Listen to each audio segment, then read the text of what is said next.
Ada beberapa kasus kekerasan seksual terhadap anak. Oke.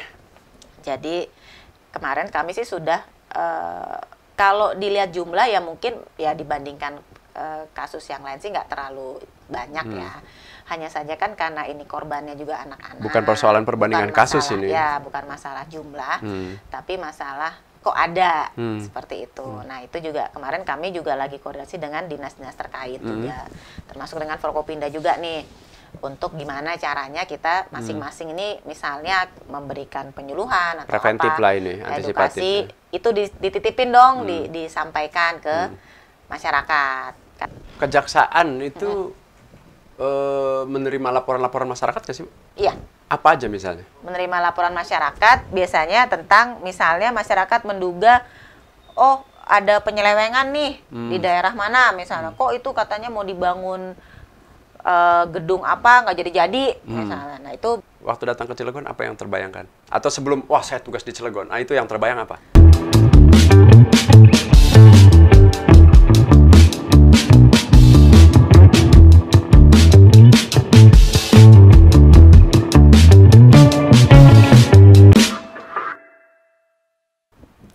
Assalamualaikum warahmatullahi wabarakatuh. Baik lagi bersama saya Fauzi Albarat di Storypod BCO. Ini. Wow, kita kehadiran tamu luar biasa. Pasti ini akan banyak memberikan informasi kepada kita semua yang buta soal hukum. Beliau adalah Kepala Kejaksaan Negeri Kota Cilegon. Saya tidak mau memperkenalkan langsung, beliau aja yang memperkenalkan langsung. Beliau adalah Bu Ineke. Ya. Ya, silakan Ibu. Jelaskan tentang diri Anda kecil, lahir di mana, bagaimana, apakah masuk TK atau enggak gitu kan? Bagaimana kecilnya? Silakan Bu. Oke, assalamualaikum warahmatullahi wabarakatuh. Selamat sore, sobat BCO, yang Kang Fauzi juga, Kang Oji, terima kasih loh saya udah diundang ke sini. Jadi mungkin teman-teman udah sebagian mungkin ada yang kalau lihat medsos Kejari Cilegon pas beberapa kali lihat udah akrab. Jadi nama saya Ineke Indraswati, saya Kejari Cilegon dan baru 4 bulan saya aktif melaksanakan tugas di Cilegon. Kalau ditanya masa kecil, saya TK sih, Kang. Oh, masuk TK ya? Masuk TK, udah tapi ada TK hanya waktu... nol kecil. Oh, bukan 0 besar. Jadi hanya 0 kecil, kemudian saya SD. Saya yang suka, kalau ditanya itu aslinya mana, saya suka bingung. Nah itu, kok banyak yang bingung kalau kayak Pak Kapolres sekarang juga. Saya bilang, aslinya mana Pak? Dia juga bingung. Ya, karena saya bingung aslinya itu kan kita Indonesia lah ya pasti. Cuman aslinya itu apa? Kalau dihitung lahirnya di mana, saya lahir di Pontianak. Lahir di Pontianak. Nah, tapi saya bukan orang Pontianak. Karena Kalimantan Barat. Kalimantan Barat. Tapi bukan karena orang Pontianak. Orang tua saya orang Malang. Oke. Ayah saya Malang, ibu saya Jawa Barat. Jawa Baratnya di? Pangandaran, Ciamis. Nah, kan jadi bingung nih. Kalau ditanya asal, saya bilang Kalimantan, saya cuma numpang lahir doang kan. Itu bagaimana bisa lahir di sana? Jadi bapak saya tentara. Oh. Bapak saya tentara, Angkatan Darat, hakim militer. Waktu itu. Jadi memang masih di urusan hukum ya, maksudnya di. Nah, itu juga kenapa saya akhirnya jadi jaksa nih. Nah, jadi karena tentara kan pindah-pindah nih. Jadi saya itu lahir di Pontianak. Kemudian saya masa kecil saya di Jakarta, ngikutin pindah tugas kan. Kemudian saya TK di Padang, Sumatera Barat. SD saya di Ujung Pandang. Aduh. Di Makassar. Kemudian pindah lagi ke Malang SD. SMP saya di Semarang. Jadi SD pindah berapa kali? SD saya ada 4 SD. 4 SD. SD pindah 4 kali ya, karena mengikuti 6 tahun ya. Karena mengikuti tugas orang tua. Ngikutin tugas. Karena kan masih kecil nih, jadi dibawa terus kan. Nah, kemudian saya SMP di Semarang, ngikutin tugas juga. Ngikutin tugas bapak saya di Semarang, jadi hakim militer di Semarang. Kemudian tapi ketika sudah SMA, bapak saya bilang harus menetap karena SMA kan kuliah kan. Jadi saya pindahlah ke Malang. Jadi saya SMA sampai kuliah S1 di Malang. Jadi menetap di Malang? Menetap di Malang akhirnya. Cuma tadi, kalau ditanya asal yang mana, saya suka nanya paling lama tinggal atau asal lahir. Karena beda kan? Kalau cuma lahir di Palangkaraya. Nah, di Pontianak. Di Pontianak, oke. Tapi kalau lama tinggal, saya berarti di Malang. Di Malang. Karena SMA 3 tahun dan kuliah kan. Itu usia SD itu udah mulai muncul ingatan nggak sih Bu? Udah dong. Nah, kalau misalkan muncul ingatan, bagaimana tuh perasaannya waktu itu ketika tiba-tiba baru misalkan di mana, di Padang ya, tiba-tiba harus pindah lagi ke itu gimana tuh? Waktu itu anak kecil bagaimana tuh? Iya, pada saat dulu saya marah tuh sama bapak saya. Lagi lucu-lucunya kan, lagi senang-senangnya berteman gitu kan, punya banyak teman baru, dan kebetulan saya kan anak bungsu. Jadi kan yang dengan kakak saya itu agak jauh. Jadi kan senang nih bersaudara tuh? Saya 4 bersaudara. 4 bersaudara. Okay. Nah, jadi ketika pindah itu saya kesel nih sama bapak saya, ngapain sih kerja aku pindah-pindah susah amat gitu kan. Dilalah ternyata saya jadi jaksa pindah-pindah juga gitu kan. Kerasa tuh kata bapaknya. Kan, makanya. Jadi waktu itu sih saya protes. Dan akhirnya kan saya harus menyesuaikan, kan lama ya, apalagi ketika kita kecil gitu kan. Untuk penyesuaian pun kita agak susah. Jadi tuh pindah-pindah. Bahkan sampai, walaupun terakhirnya saya ketika sudah SMA, kuliah tuh saya memahami bahwa ternyata pindah-pindah itu punya banyak, menambah pengalaman hidup lah. Oh, apa jadi kira-kira kalau saya jadi memahami bahwa orang tuh berbeda-beda.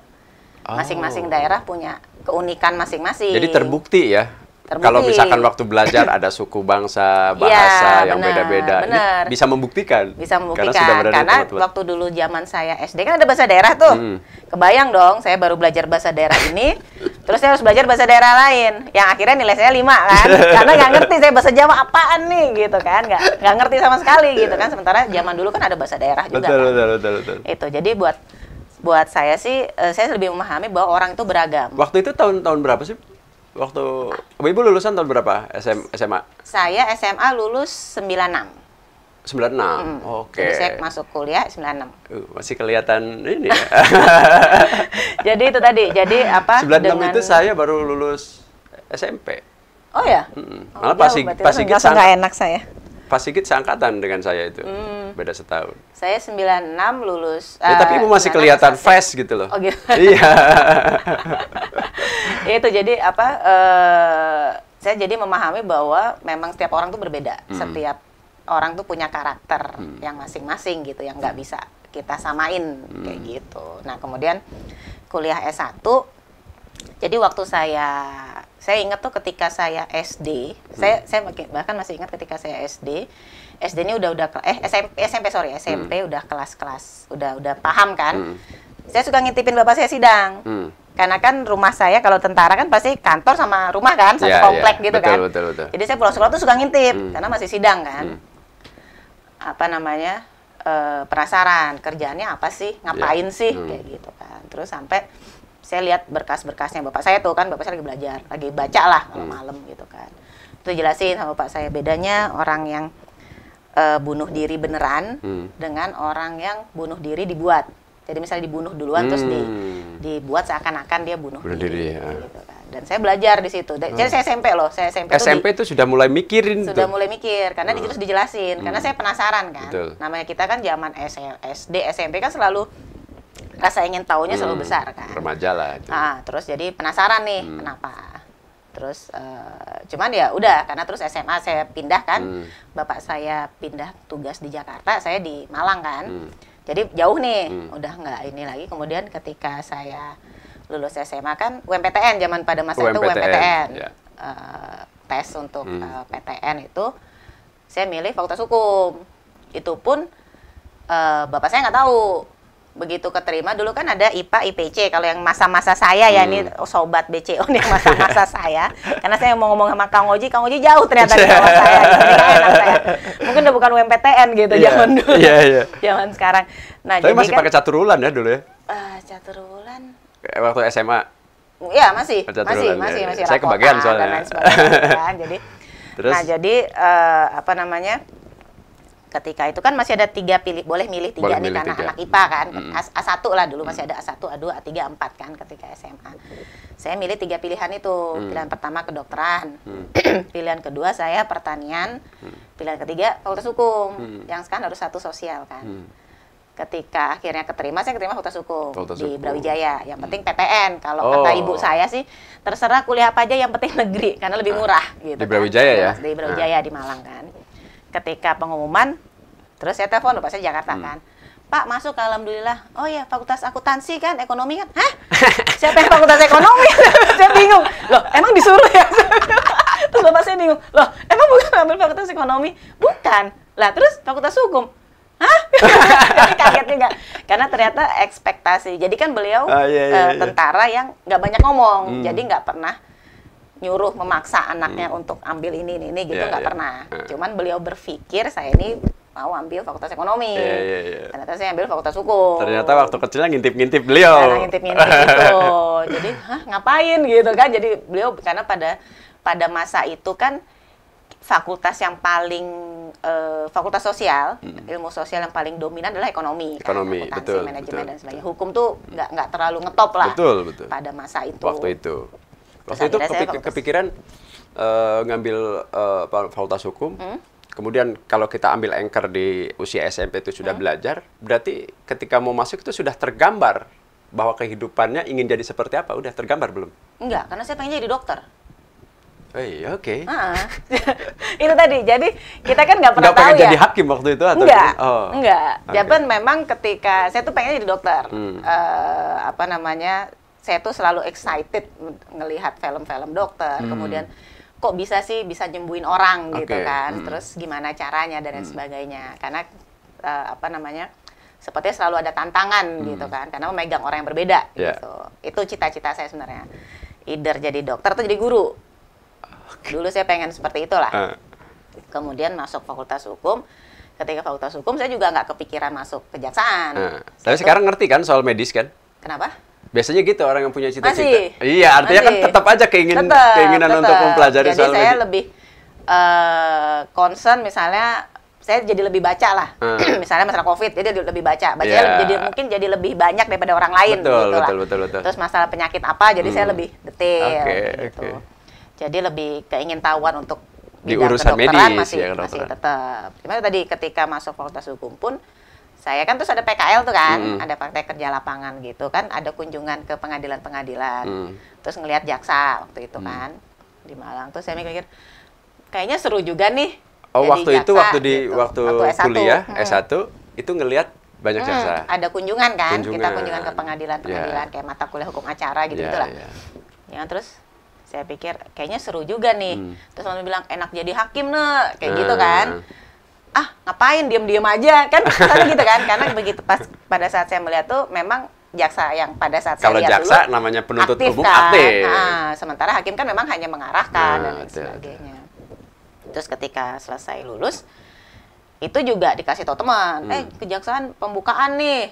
Dulu kan biasa rame-rame kan, anak lulusan, anak pengangguran lah. Belum pernah nakal berarti, Bu? Kenapa? Waktu kecil, waktu remaja belum pernah nakal. Nakalnya apa dulu nih? Nakal misalkan nongkrong, bolos sekolah. Misalkan. Bolos sekolah pernah. Waktu itu apa? SMP, SMA? SMA, udah mulai maksudnya usia SMA itu memang. Pernah. Karena bolos sekolah pernah. Waktu bolos itu ngapain les, bolos gitu. sekolah? Main. Pergi bareng-bareng sama teman-teman gitu kan. Healing kalau istilah sekarang. Healingnya bolos. Itu. Jadi ya itu tadi. Jadi maksudnya ketika itu ngelihat terus daftar kejaksaan, ya alhamdulillah langsung keterima. Jadilah saya seperti sekarang. Itu langsung ya? Waktu itu tugas pertama di mana, Bu? Saya tugas pertama di Kejati, Jawa Timur. Sebagai waktu tata usaha kan CPNS dulu kan? CPNS. Terus PNS. Coba jelaskan. Ya, jadi kalau masuk kejaksaan itu kan untuk jadi di kejaksaan itu sekarang sebenarnya ada jaksa dan non jaksa, Kang Oji. Jaksa ini seperti saya, yang kalau teman-teman Sobat BCO lihat yang sidang, terus kemudian yang melakukan penyidikan misalnya, atau yang jaksa pengacara negara untuk bidang data itu jaksa. Dan ada juga yang non jaksa. Non jaksa itu untuk administrasi, untuk tata usaha. Jadi dia bukan jaksa boleh kerja di kejaksaan? Boleh. Jadi non jaksa ini jadi staf tata usaha atau administrasi. Nah, ini bisa dari SMA, bisa dari S1 lainnya. Jadi kalau teman-teman mungkin ada lihat pembukaan Kejaksaan Republik Indonesia membuka formasi ASN. Nah, itu ada yang untuk jaksa, ada yang non jaksa. Jadi teman-teman yang misalnya S1-nya atau D3 komputer misalnya, nah itu ada perawatan komputer dan sebagainya. Jadi saya ketika masuk kan masih staf tata usaha karena belum jaksa kan, itu di Kejaksaan Tinggi Jawa Timur. Kemudian saya setelah akhirnya diklat jaksa, saya tahun 2003. Jadi saya udah jadi jaksa dari tahun 2003, Kang Oji. Tahun 2003. Jadi hampir 20 tahun lah. Tahun depan 20 tahun.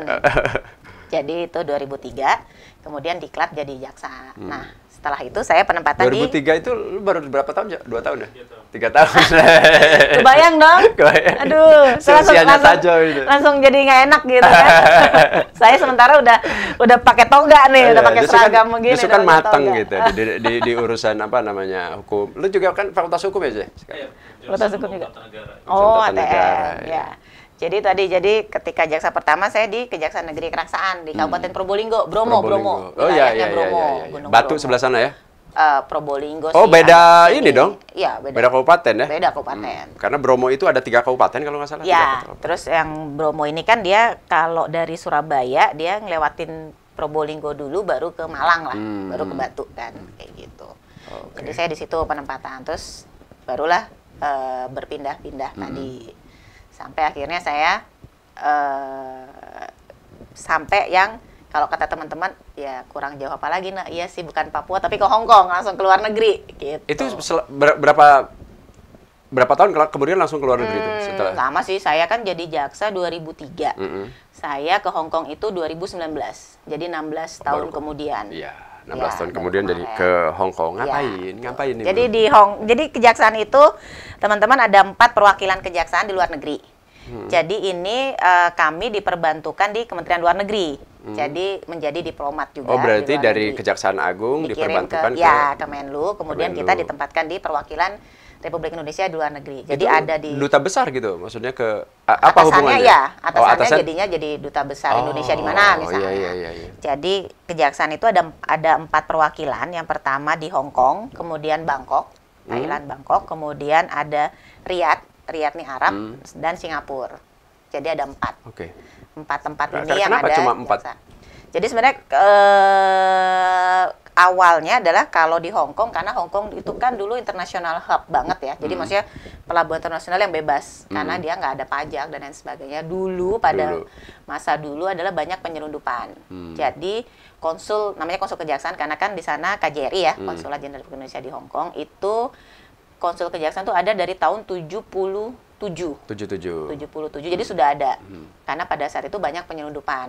Dan kemudian dulu kan Bea Cukai belum melakukan belum sebagai penyidik untuk penyelundupan kalau untuk PPNS itu. Kemudian Bangkok dulu karena Bangkok dulu adalah dikenal sebagai tempat perlintasan narkoba. Di Asia. Terus hubungannya dengan Indonesia? Iya, jadi kita kan untuk mengawasin itu. Gitu. Jadi ada atase kejaksaan juga. Atase ya? Atase kejaksaan karena KBRI, dia kan KBRI. Kemudian di Riyadh karena banyak warga negara Indonesia yang di sana, yang menjadi pekerja migran Indonesia atau yang ke sana tapi nggak mau pulang. Kan ada, jadi kayak ke sana tapi visanya visa umroh, tapi nggak mau pulang nih, bekerja di sana. Jadi banyak yang warga negara kita lah di Riyadh. Kemudian terakhir adalah di Singapura. Di Singapura ini baru 3 tahun ini. Baru 3 tahun ini ada konsul. Kalau di Singapura baru 3 tahun. Ya, itu. Terus ngapain di sana? Tugas secara teknisnya di Hong Kong. Di Hong Kong. Di Hong Kong jadi lebih kepada kita kemarin saya untuk pendampingan atau memberi advokasi ke teman-teman WNI kita TKI. di Hong Kong. Ya, pekerja migran Indonesia sekarang Kang Oji. Namanya karena kan undang-undang dulu kan namanya tenaga kerja Indonesia kan. Sekarang? Kemudian sekarang sejak ada undang-undang Naker tahun 2017 menjadi pekerja migran Indonesia. Jadi PMI. Oh iya, makanya tadi saya mau bilang istilahnya. Bukan palang merah Indonesia bukan TKI lagi tapi pekerja migran migran Indonesia. Ya, betul. Nah, itu biasanya nomenklatur kayak begitu untuk apa sih, Bu? Perubahan nama? Sebenarnya kan apakah saya nggak tahu nama TKI sudah kurang bagus sehingga kemudian diganti jadi lagi? Dianggapnya mungkin kurang pas gitu ketika tenaga kerja Indonesia gitu kan. Jadi di 2017 istilah itu menjadi pekerja migran Indonesia. Pekerja migran Indonesia. Ya, jadi PMI singkatannya. Oke, apa yang Ibu lakukan di sana? Nah, di Hong Kong itu ada 170.000 PMI. Pekerja migran Indonesia. Ya. Oke. Jadi jumlahnya cukup banyak. Dari berbagai kegiatan mereka di sana, demografinya? Dan 170.000 itu kalau untuk PMI kita yang ada di Hong Kong itu lebih kepada ART, asisten rumah tangga. Ya, betul. Ada dan hampir kira-kira ya 90% dari 170.000 itu perempuan. Oke. Ada yang skill nggak yang dari Indonesia ke sono gitu? Ada yang laki-laki yang skill, tapi dia sebagai entah gardener, jadi tukang kebun, Tetap atau aja skillnya driver ya, atau betul. tukang kebun. Kemarin kita sempat Nggak ada engineer gitu. Ada, tapi dia jadi kayak apa ya namanya? Sebenarnya sama sih pekerja migran Indonesia juga, tapi dia lebih kepada ditarik perusahaan langsung. Oh, ya, Nah, kalau PMI ya. yang saya bilang ART ini kan harus ada agent P3MI dulu, Ya, ya, PJTKI ya. lah. Ya, Kalau PJTKI dulu kalau dulu ya. istilahnya, sekarang P3MI namanya kan. Jadi harus ada agent dan lain sebagainya kayak gitu. Sementara kalau yang skill banyak juga yang memang engineering dan engineer dan lain sebagainya itu tapi memang ditarik dari perusahaan. Misalnya ada yang bermasalah apa namanya PMI di sana. Ya, jadi misalnya ada yang bermasalah kan, ada yang menjadi korban, ada juga yang menjadi pelaku PMI kita. Jadi misalnya kita memang kan tidak bisa mengintervensi kan, di mana-mana kita tidak bisa mengintervensi proses hukum, tapi kita bisa memberikan edukasi. Jadi kami biasanya mendampingi itu memberikan informasi. Misalnya proses hukum di Hong Kong itu seperti ini loh, yang tentunya kan berbeda banget ya dengan Indonesia. Itu baik mereka sebagai orang Indonesia di sana sebagai pelaku ataupun mereka sebagai korban? Iya, jadi kita informasi juga. Misalnya mereka sebagai korban, kita dampingin ketika melaporkan ke polisi Hong Kong. Kemudian ketika misalnya mereka menjadi saksi di persidangan, kita dampingin. Walaupun memang kita kan nggak bisa ngajarin ya, tetap aja kita tidak bisa mengintervensi. Tapi kita bisa memastikan bahwa hak-hak mereka dipenuhi lah ketika proses persidangan. Seperti itu. Mungkin jadi, ini bisa semacam edukasi juga nih, bisa disampaikan kaitan dengan pekerja migran Indonesia yang ada di luar negeri ketika mereka menemukan masalah KDRT misalkan atau apalah gitu, mereka nggak bisa pulang atau apa, mungkin coba bisa. Iya, benar. Jadi untuk dan ada yang dari Banten loh, ada yang dari Banten juga. Jadi salah satu PMI juga ada berapa orang PMI yang wilayah Banten, karena memang banyak dari wilayah Jawa. Mungkin termasuk Cilegon ya? Waktu itu sih Malingping itu mana sih? Malingping, Pandeglang. Ya. Malingping itu Lebak? Lebak ya masuknya, ya. Dulu ada sih yang dari Lebak juga. Jadi sebenarnya untuk teman-teman yang mengadu nasib ya ke luar negeri atau mencari pekerjaan di luar negeri sebagai pekerja migran Indonesia, hak-haknya juga pasti akan dilindungi. Nah, ketika misalnya menghadapi masalah, jangan khawatir, langsung ke perwakilan Republik Indonesia yang ada di yang terdekat. Jadi misalnya kayak di Hong Kong ada, kemudian di Cina ada, di Malaysia juga ada. Di Brunei, kemudian di Arab juga ada. Jadi jangan takut karena nggak usah khawatir karena perwakilan Republik Indonesia yang ada di luar negeri itu memang ada untuk teman-teman semua. Untuk ketika misalnya mendapatkan masalah dan lain sebagainya. Jadi kita sih sebenarnya memastikan bahwa teman-teman pun yang ada di luar negeri juga mendapat hak hukum yang sama. Tidak ada diskriminasi dan lain sebagainya. Jadi kehadiran apa namanya konsulat di sana itu untuk membantu PMI yang betul, dan bantu WNI juga lah, misalnya ada WNI yang non PMI kan ada yang misalnya ikut menikah dengan orang sana, misalnya atau apa. Termasuk pindah kewarganegaraan? Iya, karena kan kita kan memproses kalau di perwakilan kan, karena kan tetap keputusan Menkumham, tetap Menteri Hukum dan HAM untuk memutuskan apakah seorang ini mau pindah warga negara atau mau menjadi warga negara Indonesia lah misalnya. Jadi kita memproses administrasinya itu. Apa hal yang terkesan di waktu itu? Menangani apa misalnya? Jadi waktu di Hong Kong itu yang agak membedakan nih, agak sedikit tambahin kuliah ya jadinya. Boleh. Jadi kalau di Hong Kong, kalau di kita penahanan kan 1 kali 24 jam. Kalau teman-teman yang fakultas hukum atau yang belajar fakultas hukum pasti tahu 1 kali 24 jam hanya boleh menangkap kemudian menahan. Penangkapan pertama lah. Nah kalau di Hong Kong itu 48 jam. Jadi 2 hari. Nah 2 hari ini kemudian si tersangka ini harus dibawa ke pengadilan untuk menentukan apakah layak nggak sih berkas ini dilanjutkan. Baru itu ya, boleh nggak ini dilakukan penyidikan, cukup nggak kira-kira, baru kayak gitu aja. Nah ketika sudah maka ada prosesnya. Nah proses ini kalau di Indonesia di hukum acara kita kan ada jangka waktu penahanan nih. Nah kalau di Hong Kong nggak ada jangka waktu penahanan ketika proses ya. Nah itu yang menyebabkan kadang menunggu proses persidangan tuh lama, bisa sampai setahun. Nah, yang waktu itu saya tangani ketika saya baru nyampe, saya kan ke Hong Kong itu Juli 2019. Juli 2019. Nah, bulan November saya dapat kabar ada 2 orang Indonesia, perempuan Indonesia. Ini tante dan keponakan lah. Satu keluarga ditangkap karena narkoba, kasus narkoba. Tangkap di bandara, jadi mereka baru tiba di bandara. Ternyata kopernya di trolinya itu di besi, itu ada. Di pas bagian kayak gini ya, di tiangnya. Ya, ada ice. Ada sabu-sabunya ya, ada sabu-sabunya. Dan mereka nggak tahu kalau mereka tidak tahu bahwa ada barang tersebut di dalam koper, karena harus dilas juga ketika ngebuka. Ini orang custom and excise kan di Hong Kong. Itu pun ketika buka tuh memang harus pakai alat lah, bantu, dan mereka nggak tahu. Dan itu saya menangani dari awal nih, karena kita dapat info, kita dampingin juga, kemudian kita tengok di kan langsung ditahan kan karena kasus narkoba, ditahan. Dan ternyata ketika itu saya bertemu November, ketika saya bertemu lagi di bulan Januari, yang ponakan ini, yang kecil, udah dewasa sih sebenarnya, itu bilang, "Bu, saya hamil." Aduh, kebayang dong dia. Maksudnya dia ternyata hamil, dia nggak tahu kalau hamil. Ketika dia berangkat ke Hong Kong, dia tidak tahu bahwa dia hamil. Dia sudah menikah? Sudah menikah, cuman dia tidak tahu bahwa dia hamil kan. Karena informasi yang dia ditipu orang, bilangnya koper itu isinya souvenir dari Indonesia, mau dipakai pameran di Hong Kong. Dia bawa, dia tidak melihat, dia tidak ngecek lagi, ya dia bawa aja gitu. Ini kopernya isinya ini, oke. Bisa dipercaya nggak alasan itu? Nah, orang sana, orang pihak custom nggak mudah percaya kan. Mereka, walaupun saya bilang, kami ini dilatih tolong menolong, budaya kita lah ibaratnya kan.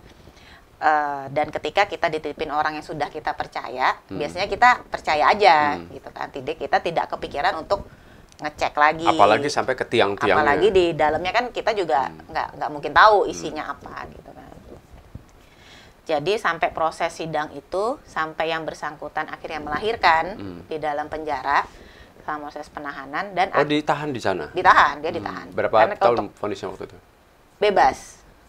Bebas? Karena, makanya tadi, jadi sampai yang bersangkutan tuh melahirkan, anaknya itu waktu akhirnya High Court, jadi kalau di sini kan Supreme Court lah ya, High Court-nya itu dia udah sistem juri kan kalau di sana.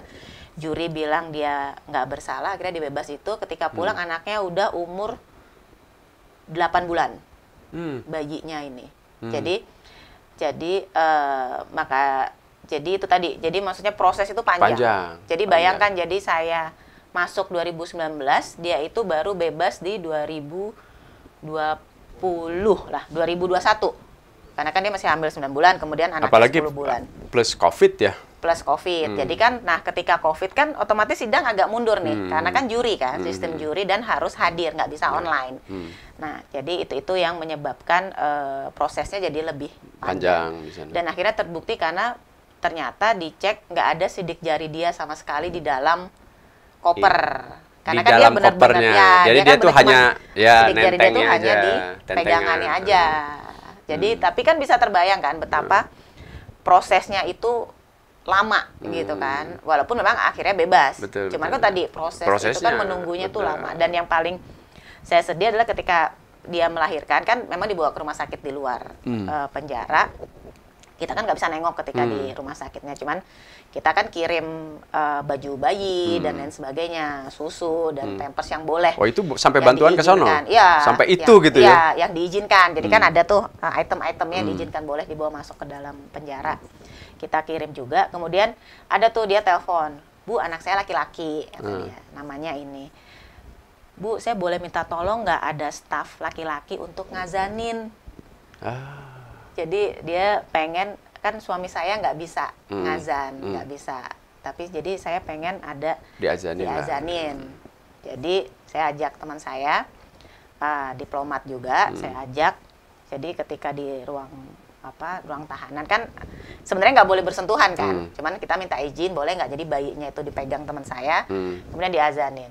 Itu yang dia nangis segala macam kan, jadi itu yang aduh gitu kan. Makanya jadi ketika maksudnya itu kesan itu tadi ya, itu yang buat saya semakin mengingatkan ke teman-teman semua, ke kita semua lah, bahwa semua perbuatan itu pasti ada konsekuensinya. Jadi kita juga jangan mudah percaya, karena nggak semua orang itu baik. Akhirnya begitu kan? Karena tadi, dan yang nitipin tuh orang yang sangat dipercaya dia. Jadi kan dia juga kecewa juga sama orang. Pertama, orang dipercaya. Yang kedua, dia mungkin butuh, kan namanya orang titipin nanti saya upah kan gitu. Itu enggak. Dia cuma bilang nanti saya kasih uang kamu jalan-jalan ke Hong Kong. Dengan jalan-jalannya ke Hong Kong aja dia udah merasa senang. Kayak gitu. Jadi itu tadi apa namanya, jangan mudah percaya. Itu sebenarnya yang selalu saya ingatkan ke teman-teman semua, ke kita semua lah. Jangan terlalu mudah percaya, kemudian memang dan harus berpikir ulang nih, karena tadi semua perbuatan pasti ada akibatnya. Nah, alhamdulillah sih kemarin sudah pulang akhirnya kan. Berarti itu lebih kepada korban beliau tuh ya? Iya, cuman kan tadi sempet ada misalnya sidik jari di dalam aja kan, akan merugikan dia juga kan. Ya alhamdulillah. Berarti dia belum pernah buka tuh? Dia belum pernah buka sama sekali, jadi dia pegang dorongannya aja. Berarti ketika dia ke Hong Kong dia cuma buat bawa itu doang ya? Iya, karena di dalamnya dianggapnya ada apa namanya aksesoris buat di Iya, dan memang di dalamnya itu ya ada kain, aksesoris, souvenir ada. Karena kan ICE-nya itu isinya benar. Isinya benar, cuman di dalamnya. Di tiang-tiang dalam itu, jadi dan di bandara Indonesia lolos. Dia dapatnya di tengah. Dapatnya jadi kan Indonesia kan transit. Nah, ketika transit di salah satu negara itu dia dititipin di situ. Ada orang ini barangnya kayak gitu. Dia udah nggak kepikiran. Berarti hubungan dia bisa pertemanannya luas berarti ya? Karena orang yang dia percaya ikut juga sama dia. Terus misah di negara ketiga ini. Oh gitu. Jadi dia percaya, dari Indonesia. Ini barangnya ya. Iya. Dia barang dari Indonesia, kemudian misah di situ. Ya tadi kalau apa namanya, banyak hal-hal yang menjadi besar karena kita sepele. Maksudnya masa sih iya sih kayak gitu. Cuman gitu doang kok apa gitu. Cuman tadi makanya saya selalu ngingetin ke teman-teman di sana sih itu kan apa, narkoba di Hong Kong memang nggak ada hukuman mati, tapi ada hukuman seumur hidup. Cuman tadi apa namanya prosesnya pun kan juga kemudian ya, dan di sana tetap konsekuensinya berat lah ya. Konsekuensinya panjang dan ya walaupun seenak-enaknya penjara di sana tuh enak kalau saya lihat ya, maksudnya apa namanya seperti asrama bersih dan lain sebagainya bersih, kemudian makanan dijamin, kemudian apa namanya ada pekerjaan juga. Jadi di sana tuh ada workshop dan kita boleh bekerja dan dapat gaji. Di sana di dalam ya? Di dalam. Jadi ada gaji per sebulan dapat sekian misalnya. Nah, itu ditabung. Jadi nanti misalnya dia keluar nanti dari petugas penjara tuh ngasih ini ya rincian kamu. Gaji kamu sekian. Dan di sana kan kayak ada koperasi lah, misalnya kita bisa beli cemilan misalnya atau snack tuh ntar dikurangin minus gitu. Ini sisanya sekian diambil kasih. Jadi paling enggak ketika mereka pulang ada mereka yang terbukti misalnya setelah menjalani penjara dia pulang tuh ada uang. Karena kan bukan berarti mereka menggunakan pola bukan apa namanya, ada istilah orang itu pengen sadar atau pengen jerak gitu kan. Ya, betul. Jadi bukan pakai konsep jerak tapi pakai konsep sadar gitu. Ya, dan di sana kan kalau penjara di sana itu logonya kupu-kupu. Artinya ketika kupu-kupu kan dia bisa berubah. Oh, gitu. Oke. Dari dia kepompong ya. Kupu-kupu dia jadi kalaupun pertama awalnya menggelikan gitu ya. Ya, konsepnya adalah bahwa semua orang itu bisa berubah jadi lebih baik. Jadi kupu-kupu yang indah dan lain sebagainya. Jadi logo dia kupu-kupu kalau di sana. BCO Classroom harus pakai logo kupu-kupu. Jadi merubah sesuatu yang di sana itu jadi merubah sesuatu akan menjadi lebih baik lah. Iya. Dan mereka bisa sekolah juga, ada sekolah online juga. Di dalam waktu ditahan itu boleh sambil sekolah? Boleh. Jadi nanti ketika misalnya ada yang ngambil jurusan bahasa Inggris, bahasa Prancis gitu kan ada. Jadi ketika lulusan terus diacarain sama mereka. Jadi ada kayak wisudaannya lah. Wisudaannya kita diundang karena mereka kan susah mengundang orang tuanya atau apa. Jadi perwakilan dari konsulat diundang. Dan mereka boleh makan apa aja. Jadi mereka ditanya mau makan apa. Jadi mereka bilang mau makan mie instan misalnya. Waktu itu. Jadi pokoknya hari bebas. Kayak apa? Kemerdekaan. Appreciation lah dari si lembaga penjara ini bahwa mereka tuh sudah berusaha untuk belajar, dapat sertifikat juga. Gitu. Jadi dapat sertifikat. Sertifikatnya apa nih? Dari pelatihannya atau dari pelatihannya? Oh, bukan dari penjaranya. Kalau penjara udah pasti kan udah terdata. Dari pelatihan jadi misalnya lembaga apa gitu kan mereka dapat dan mereka bisa bekal kan itu nanti. Itu ketika mereka keluar kerja misalkan nih. Misalnya mereka kembali ke Indonesia, mereka udah ada sertifikasi bisa bahasa Prancis misalnya, bahasa Jerman atau bahasa apa kayak gitu. Oke. Itu dari 2019 sampai dengan 2021. Iya, 2022. Sampai dengan 2022 berarti? Saya di sana kan sampai 2022. Oh, sampai 2022. Itu pengalaman COVID juga? Ya, jadi saya datang ke Hong Kong ketika COVID awal-awal. Kan di Hong Kong kan lebih awal kena kan? Kan di 2019 akhir kan di Wuhan udah ngopi dulu deh, Bu. Ya, masih panas kayaknya tadi. Tapi udah sekarang. Terus? Jadi 2020 itu udah duluan kan? Ini kemanisan ini. Oh, kemanisan? Kemanisan daerah mana, Bu? Itu Kemanggisan. Oh. Jadi apa? Di Wuhan udah kena kan, udah awal. Kemudian di Hong Kong itu lebih awal, di Februari itu udah masuk. Ada COVID lah, Februari 2020. Nah, Indonesia masih tenang kan ketika itu, Februari 2020. Karena baru masuk 2020 bulan Maret. Kami sampai susah nyari masker nih, karena di sana kan terus wajib pakai menggunakan masker kan. Susah nyari masker, saya telepon ke Jakarta nih, ke pimpinan di Kejaksaan Agung kan. Butuh masker, dikirim lah dari Kejaksaan Agung, ngirim tuh 5.000 lembar masker. Jadi untuk kita bagi-bagi juga ke teman-teman PMI dan warga negara Indonesia lainnya lah. Kita bagi-bagi. Itu bulan Maret lah itu masker itu datang dari Indonesia kan. Nilalanya April kan? Maret. Akhir April gitu kan. Di Indonesia banyak juga. Ya udah, jadi saya suka ketawa-ketawa. Ini masker saya kirim pulang apa gitu. Karena di sini kesulitan juga. Di sini kesulitan kan. Jadi ketika di sana kesulitan, di sini ngirim kan. Banyak tuh teman-teman Indonesia, orang-orang Indonesia, warga negara Indonesia yang kirim ke Hong Kong. Di sana sudah terbiasa, masker sudah siap, di sini kena. Nah, karena waktu awal kan kaget kan, masker terus habis. Terus masker udah mulai banyak nih. Nah, di sini mulai susah kan waktu pada saat itu. Jadi mulai dari 2020 kita udah awal kan. 2020 segala macam varian lah. Karena kalau di Hong Kong kan segala macam masuk kan. Maksudnya warga negara asing juga dari mana-mana perlintasan transit di Hong Kong dan sebagainya. Itu sampai akhirnya ditutup nih. Ditutup itu dalam arti nggak boleh ada orang di luar Hong Kong masuk ke Hong Kong. Akhirnya di 2021. Itu saya nggak pulang ke Indonesia selama setahun sampai setahun setengah. Saya nggak pulang di Indonesia karena tadi ketika waktu itu memang benar-benar nggak boleh pulang kan, nggak boleh pulang itu karena kembalinya itu saya harus karantina 21 hari. Jadi dan harus bayar sendiri. Saya pulang ke Indonesia nih, saya balik harus karantina 21 hari. Dan itu harus bayar sendiri? Bayar sendiri. Atau mending tinggal di sana dulu ya? Nah, itu kan, jadi PR. Dan resikonya kan pada saat itu di Indonesia juga banyak kan. Kita kan nggak pernah tahu ketika di dalam pesawat, walaupun katanya udah HEPA dan lain sebagainya. Resiko itu kan selalu ada. Chance kita terkena itu selalu besar lah ada gitu kan. Akhirnya saya nggak pulang tuh, setahun setengah saya nggak pulang. Sampai akhirnya di 2022 saya dapat pindah ke sini, dan itu saya baru pulang. Jadi terbayang apa, dan itu kan memang nggak untuk semuanya ya, saya rasa bukan hanya karena saya dinas di luar negeri, tapi teman-teman yang di Indonesia juga kayak Jaksa ini kan di mana-mana gitu kan. Itu juga mengalami kesulitan untuk pulang ke keluarga dan sebagainya. Memang harus sangat menahan diri kan. Termasuk penanganan perkara yang berganti ya polanya dari yang pertemuan dengan menggunakan kayak online. Di Indonesia kan mulai sidang online kan berubah, mulai metodenya karena harus mikir lagi. COVID ini kan dulu orang berpikir mungkin berapa bulan. Oh ternyata setahun, ternyata 2 tahun, ternyata 2 tahun. Makin panjang kan. Jadi tadi nggak banyak yang tidak bisa diprediksi dan banyak orang yang berubah kan. Betul. Banyak COVID ini memang membawa perubahan ke semua. Wah, ya termasuk semua, kan? Kita juga bagian dari yang kemudian ada podcast ini gara-gara COVID itu, Bu. Iya, betul. Akhirnya kan orang di rumah semua bikin konten-konten. Dan jadi memang jadi lebih kreatif ya. Jadi lebih kreatif kita kan? nggak betul-betul fokus nih apa yang harus dilakukan gitu. Kalau hari-hari biasa mungkin kita banyak main, banyak ngobrol, kita nggak melakukan apa-apa gitu. Punya waktu sedikit aja di sebuah ruangan gitu. Kalau sekarang betul-betul di ruangan aja. Benar, dan jadi itu tadi banyak yang merubah gaya hidup kita juga kan. Betul. Jadi lebih sadar kesehatan. Bahkan saya sudah terbiasa di dalam rumah sekarang. Daripada keluar ya. Sedikit sekali keluar.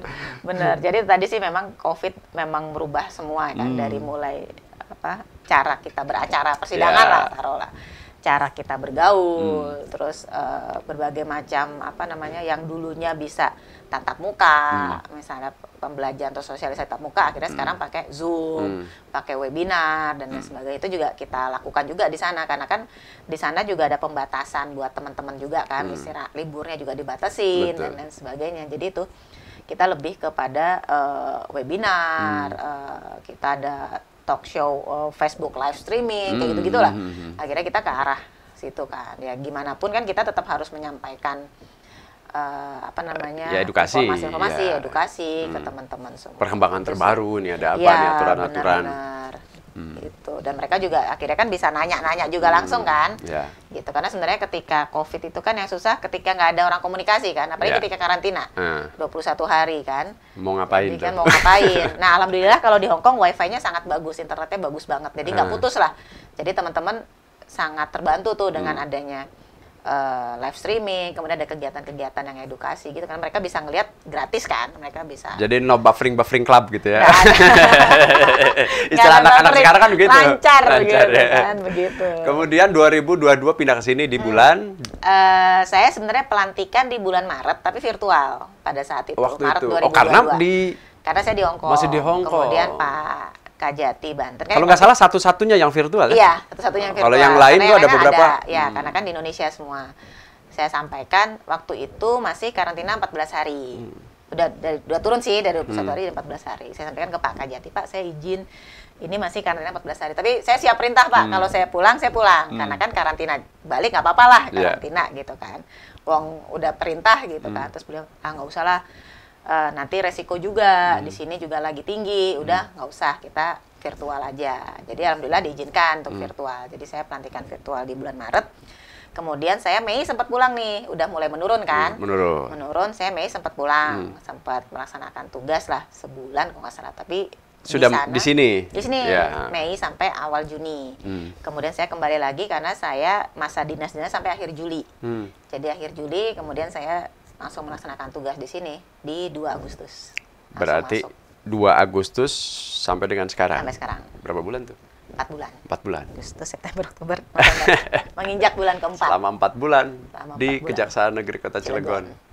Waktu datang ke Cilegon apa yang terbayangkan? Atau sebelum, wah saya tugas di Cilegon, itu yang terbayang apa? Sebenarnya saya beruntung karena sebelum saya di Hong Kong saya di Kejaksaan Tinggi Banten di Serang. Oke, di Kejati Jadi Banten. saya udah paling nggak tahu Banten seperti apa. Kemudian saya tahu Cilegon. Waktu itu di sini siapa Bu Bu Andi Mirna. Oh, Bu Andi Bu Andi ya. Mirna. Jadi zaman saya di Kejaksaan Tinggi Banten, Bu Andi Mirna jadi Kajari Cilegon. Nah itu kemudian ketika saya pertama kali dapat SK nih, Kajari Cilegon, wah merak nih pelabuhan. Saya ingetnya gitu, karena ingetnya terus wah anyer nih gitu kan. Iya, karena yang kalau orang di luaran sini, di luaran Banten katakanlah kalau bilang Cilegon kurang begitu mengenal. Tapi kalau misalkan Merak, itu tahu. Padahal Merak bagian dari kata Cilegon. Terus taunya anyer gitu. Ya, padahal bukan. Padahal gitu. wilayah masuk wilayah Kabupaten Serang. Jadi memang pada saat saya di sini juga saya, oh itu berarti masuknya ternyata Kabupaten Serang ya, bukan Cilegon. Cilegon ya Merak yang paling ini kan. Terus saya tanya ke teman-teman di sini kan, pantai di mana kita kalau mau ke pantai? Karena Hong Kong kan secara kepulauan ya. Emang kalau wilayah Anyer, kalau misalkan wilayah hukum Polres Cilegon misalnya nih, Polres nih, itu termasuk Anyer juga masuk ke wilayah hukum Polres? Iya, masuk. Jadi masuk untuk perkaranya masuk ke Kejari Cilegon juga untuk wilayah hukumnya. Tapi kan hanya nempel seperti itu. Jadi kalau penanganan langsung misalkan yang dilakukan oleh kejaksaan nggak bisa ke Anyer? Nggak bisa. Udah Karena ke hanya Serang wilayah Cilegon aja. Karena mereka kan Kabupaten Serang kan. Berarti mengikuti secara administrasi pemerintahan. Ya, betul. Cuman kalau untuk misalnya kasus-kasus yang ditangani Polres Cilegon masuknya ke kita. Ya. Betul. Nah itu jadi pas ketika di Cilegon ya, dan saya langsung terbayang panas. Karena Serang kan juga panas. Malang adem dong. Malang adem. Hong Kong sepanas-panasnya Hong Kong ya emang panas. Tapi panas juga sih, masih 34, masih dapat lah 34 derajat gitu kan. Tapi nggak terik. Nah ketika di sini kan terik ya. Maksudnya saya nggak tahu mungkin karena laut atau terus banyak industri juga, laut, ya, industri ya pengaruhnya banyak lah ya, jadi faktornya. banyak faktor. Jadi ketika saya pertama kali ke sini teman-teman teman-teman bilang, Bu bawa sunblock ya. Bilang, saya bingung, bawa sunblock. Kita mau ke pantai nih. Saya bingung, pantai bukannya Serang ya? Saya bilang gitu kan. Enggak Bu, panas Bu. Gitu. Oh gitu, oke baiklah. Gitu kan. Cuman tadi memang panas kan, memang panas. Cuman tadi mungkin karena laut dan industri. Iya. Panasnya itu di hawa ya, bukan di mataharinya. Iya, benar-benar.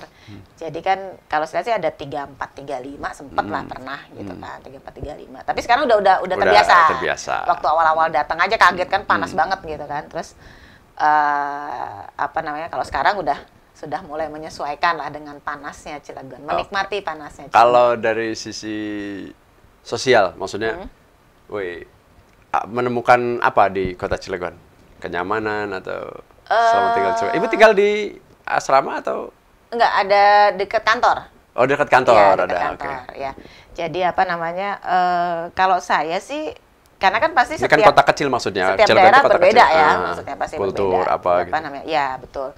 Cuman ya apa? Kita berusaha menikmati yang ada, gitu kan. Jadi ketika di sini ya teman-teman udah ngajak makan apa nih khas Cilegon. Oh, apa? Ada yang bilang rabek. Oke. Terus saya bilang rabek bukannya di Serang ada ya kayak gitu kan. Tapi sini enak. Gitu. Udah nyoba rabek, terus sate bebek. Sate bebek.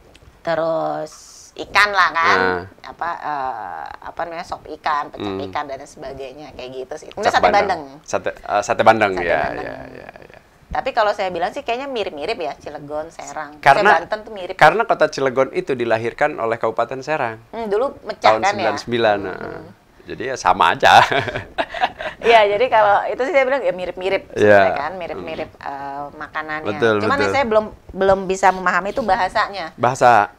Karena kan agak campuran Malang Jawa juga Jawa, dengan- kan? Iya, Jawa. Cuman kan di sini bukan Jawa banget kan? Saya punya teman, dia orang Surabaya. Dia di sini dari sejak tahun 2003. Oke. Sampai kemudian terakhir kita ketemu dia masih kesulitan bagaimana bahasa Cilegon itu, bahasa Jawa Iya, Cilegon. saya Padahal mereka bingung orang Surabaya, kadang-kadang. orang Jawa. Tapi kan agak beda ya. Ah. Saya nggak tahu apa mungkin campuran antara Jawa dengan Jawa Barat kali ya. Ngambilnya ke Cirebon. Cirebon ya, Ah, Cirebon. bahasanya bahasa Cirebon ini. Oh. Jadi sempat saya ngobrol gitu kan sama Kapolres kan juga bukan orang sini ya. Terus gini, artinya apa? Nggak tahu. Gimana sih? Gitu. Karena jadi butuh penerjemah gitu. Terus ada Pak Ketua Dewan kebetulan kan. Ini artinya. Baru ngomong apa itu? Kalau gitu. beliau memang bagus lah, bahasa Jawa Cilegonnya kan bahasa Jawa Cilegon ada dua. Oh gitu. Bahasa obrolan biasa, yang satu lagi bahasa halusnya, namanya bebasan. Oh, bebasan. Nah, kalau Pak Ketua Dewan tuh dua-duanya. Oh. Tidak semua juga orang Cilegon ngerti bebasan ini. Bebasan tuh kalau Jawa bahasa kromo gitu Ya, kali ya, bahasa kromo, bahasa halusnya bahasa gitu halus, ya. gitu. Iya, saya kan nggak ngerti ini. Jadi tolah-tolah saya kebetulan ketua dewan, saya Kapolres. Apa? Apaan sih kata ini apa artinya Pak? Gini. Oh, ini gitu. Oh. Jadi karena tadi Tapi sampai sekarang takutnya salah ngomong gitu kan. Tapi udah ada beberapa padanan kata yang bisa dipahami dari bahasa Cilegon. Belum juga ya. Karena bingung juga kan. Apa itu? Ditanya dulu apa? Oh iya gitu. Akhirnya jadi harus apa namanya? Karena sama waktu saya pertama kali jaksa kan saya di Keraksaan tuh. Kan bahasa Madura. Bahasa Madura ya. Saya orang Malang tapi nggak bisa bahasa Madura. Susah kan? Beda juga Sementara jauh banget kan jauh. Jawa.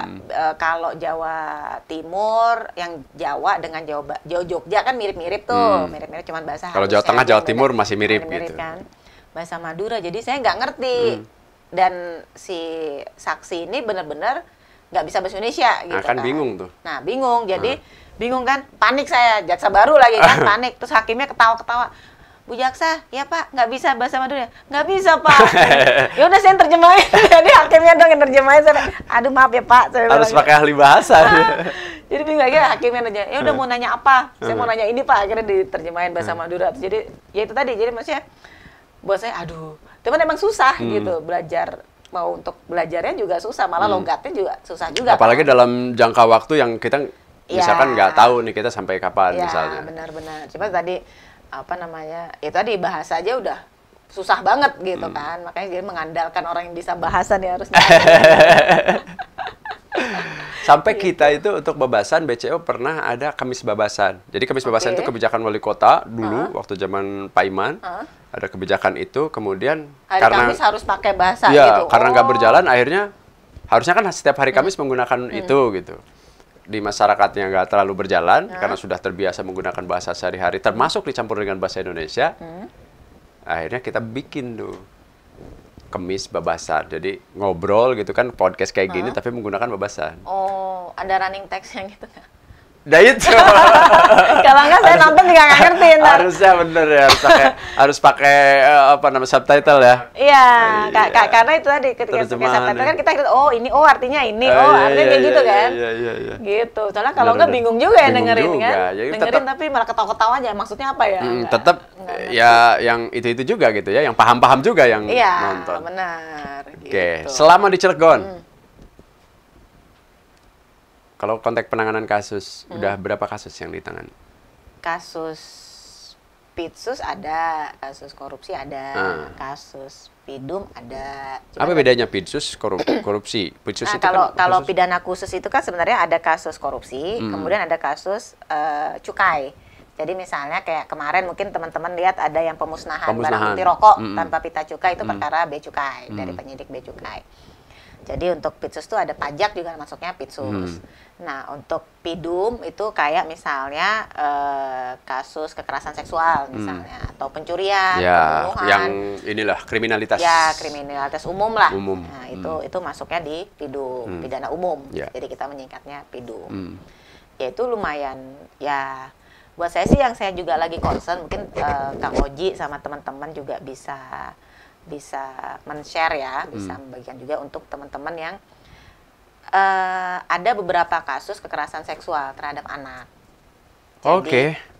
Jadi kemarin kami sih sudah kalau dilihat jumlah ya mungkin ya dibandingkan kasus yang lain sih nggak terlalu banyak ya. Hanya saja kan karena ini korbannya juga anak-anak. Bukan persoalan perbandingan kasus ini. Ya, bukan masalah jumlah, tapi masalah kok ada seperti itu. Nah itu juga kemarin kami juga lagi koordinasi dengan dinas-dinas terkait juga, termasuk dengan Forkopimda juga nih, untuk gimana caranya kita masing-masing ini misalnya memberikan penyuluhan atau preventif apa, lah ini, antisipatif. edukasi itu dititipin dong, disampaikan ke masyarakat, karena ada beberapa kadang orang tuanya nggak paham harus kemana, harus lapor kemana, atau malu misalnya ketika anak ini menjadi korban. Padahal kan sebenarnya namanya anak kan ya dia kan nggak bisa apa-apa ketika anak masih di bawah umur kan, pasti kan di bawah lindungan orang tuanya. Kemudian orang tua juga harus waspada dan lingkungan juga. Kalau misalnya ada anak kecil ya jangan dibiarin sendirian di mana kayak gitulah, karena kita nggak pernah tahu apa yang akan terjadi. Kayak gitu itu sebenarnya lagi concern kami juga sih. Makanya kita juga sedang koordinasi juga, kita mau bikin konten-konten yang untuk anak-anak ya, jadi anak-anak tahu bahwa ketika ada orang seperti ini yang gaya-gayanya seperti ini, kamu lari misalnya, atau misalnya sesama teman tapi mulai mau megang-megang bagian tertentu, jangan, kamu teriak, kamu lapor, kamu ini kayak gitu sih. Termasuk kita kan juga ada program juga Jaksa Masuk Sekolah ya. Kita juga memberikan edukasi yang sama, mulai dari bullying yang sering terjadi kan. Kadang kan orang bilang bullying tuh harus mukul. Padahal sebenarnya kan verbal juga itu termasuk bullying. Ketika dibilang kamu jelek, kamu hitam dan sebagainya, itu juga pokoknya kaitannya dengan bahasa baik verbal maupun non verbal. Benar. Jadi itu juga nggak boleh sebenarnya. Nah, itu juga kita memberikan edukasi itu sebenarnya, dan itu jadi concern kami sih saat ini, karena saya tuh suka kalau ngeliat aduh berkas ini lagi, berkas kayak gini Emang lagi. Banyak, gitu ada kan. berapa Bu? Kalau kemarin ada 12 dari Januari sampai Juli, 12 yang melibatkan anak-anak sebagai korban. Waduh. Dan ini anak dari Tahun ini ada 12? Tahun ini sudah 12. Jadi dan ini range-nya ada yang umur 5 tahun sampai 14 tahun lah. Jadi yang memang, dan kalau dilihat ya itu tadi pelakunya juga ada yang anak-anak, ada yang dewasa ya pelakunya. Bahkan ada hubungan keluarga. Ada. Jadi ada yang memang dari keluarga dekat lah, atau dari orang-orang dekat, bukan keluarga tapi sering ketemu misalnya, itu ada.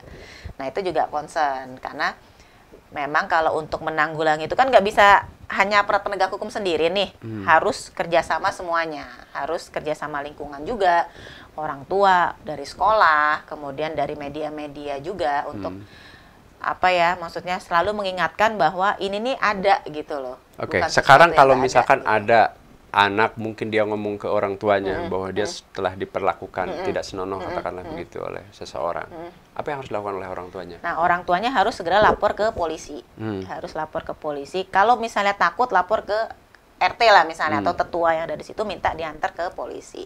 Nah di polisi pun nanti kan yang penanganan ada yang khusus juga kan, tidak PPA itu? PPA, tidak laki-laki misalnya, atau yang pasti yang perempuan, nanti perempuan tinggal pengen dipertemukannya dengan yang siapa? Nanti sampaikan, dan nanti kan juga ada pendampingan dari dinas terkait juga untuk si korban. Jadi termasuk memberikan edukasi juga ke korban, maksudnya untuk memberikan bimbingan psikologis dan lain sebagainya. Jangan dibiarin. Namanya korban itu kan dia pasti antara takut malu, pasti ada gitu kan, dan denial nih, kok saya sih, kok bisa saya yang jadi korban. Nah itu sebenarnya yang kita sebagai orang dewasa itu harus concern itu juga. Jadi tidak hanya memenjarakan si pelaku, tetapi juga bagaimana kita membuat si korban ini menjadi trauma healing lah. Karena traumatik. Ya, dan kita kan nggak pernah tahu efek itu kan berbeda-beda ya ke masing-masing orang. Betul. Ada yang lebih kuat misalnya, cuman ada yang nggak kuat. Nah itu kan person ya, maksudnya beda-beda pasti penanganannya. Nah itu kita berharap semua jadi ikut turut membantu dan jangan malu. Jadi sebagai orang tua jangan terus ntar saya malu, nanti begini, nanti orang ngecap apa-apa kayak gitu misalnya. Karena tadi namanya anak-anak kan masih atas izin orang tua ketika dia harus memberikan kesaksian dan lain sebagainya. Nah itu pun kalau misalnya nanti ketika proses persidangan pun anak ini kan kita arahkan tuh misalnya dia tidak mau bertemu dengan si terdakwa misalnya, kan kita bisa di ruang lain atau bisa melalui Zoom untuk kesaksiannya. Jadi nggak usah khawatir gitu kan. Sekarang udah banyak teknologinya, kemudian bisa di ruang terpisah, bisa dengan sekat dan sebagainya, tidak perlu bertemu dengan si pelaku kayak gitu. Cuma tapi keberanian untuk bicara. Dan Terus kita juga kemudian ada juga perlindungan korban, saksi dan korban itu. Benar. Kemudian yang terpenting adalah anak-anak juga harus diajarin untuk berani ngomong, berani bilang enggak. Jadi jangan kadang-kadang kan, ayo ikutlah, baru kenal, mau aja diajak karena mau dikasih permen misalnya atau apa. Nah kayak gitu ada kejadian seperti itu. Jadi ya memang saya yakin mungkin orang tua juga nggak ada yang mau ya, cuman kan mungkin sedang ada kegiatan lain atau memang sibuk bekerja sehingga tidak bisa mengawasi 24 jam lah ke anak-anak. Akhirnya anak-anak main sendiri kan. Nah itu kadang yang membuat rentan terhadap orang-orang yang memang bermasalah ini, orang-orang jahat inilah. Mungkin sebenarnya biasanya juga nggak apa-apa kok di situ, cuman yang dilalah ada si pelaku kejahatan ini. Biar nih si pelaku meskipun dia misalkan terbawa emosi atau memang perlakuannya seperti itu hukumannya bisa sampai berapa itu Bu untuk para pelaku yang seperti itu, sehingga lu tuh harus mikir gitu loh. Lu tuh dengan perilaku yang sekejap itu lu bisa maksimal 15 tahun. 15 tahun. 15 tahun. 15 tahun di penjara gara-gara misalkan emosi dia nafsu sesaat gitu. Iya, betul. Dan untuk korban anak-anak ya, korban anak-anak tuh maksimal 15 tahun. Dan kemarin sih alhamdulillah kita ada beberapa kasus kita tuntut tinggi, 13 tahun, 14 tahun, alhamdulillah hakim hanya turun setahun, mereduksinya setahun. Berarti kan setuju juga dong kan? dengan kita gitu. Kalau kan? saya tuh lebih kepada bahwa ketika misalkan ada orang yang melakukan pelecehan misalkan terhadap anak, bahwa ingat perilaku kalian itu berdampak pada diri kalian dan keluarga kalian. Betul. Bahwa keluarga kalian jadi korban dan tanpa sadar kamu pun jadi korban. Ketika misalkan sudah ditahan, apalagi tadi sampai dengan 12 tahun, maka kamu 12 tahun dalam penjara.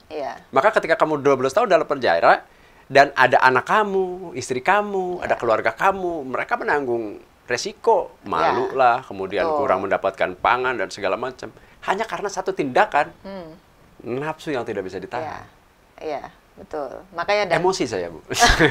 Iya benar, makanya saya selalu bilang kayak dari awal tadi kan, semua perbuatan pasti ada konsekuensinya dan mungkin para pelaku ini tidak berpikir jauh lah. Mungkin. Karena katanya kalau misalkan dia sudah bernafsu, nalar terbajak. Semua, jadi kesadaran itu terbajak, maka harus nafsu itu harus betul-betul dikontrol kan, dicerdaskan lah. Ya betul, dan makanya tadi untuk menghindari seperti itu kan memang edukasi itu penting ke anak-anak, kemudian harus diberikan informasi yang benar lah, diberikan edukasi, jangan menganggap karena ini kekerasan seksual tuh kayaknya tabu gitu ngomongin seksual. Padahal harus dikasih tahu kalau megang seperti ini nggak boleh, kalau ada orang nggak dikenal tuh sini saya beberapa pampu. hal yang harus dijaga gitu itu nggak boleh, jangan mau langsung lari lah ibaratnya begitu. Terus jangan mau misalnya diajak ke rumah kosong misalnya.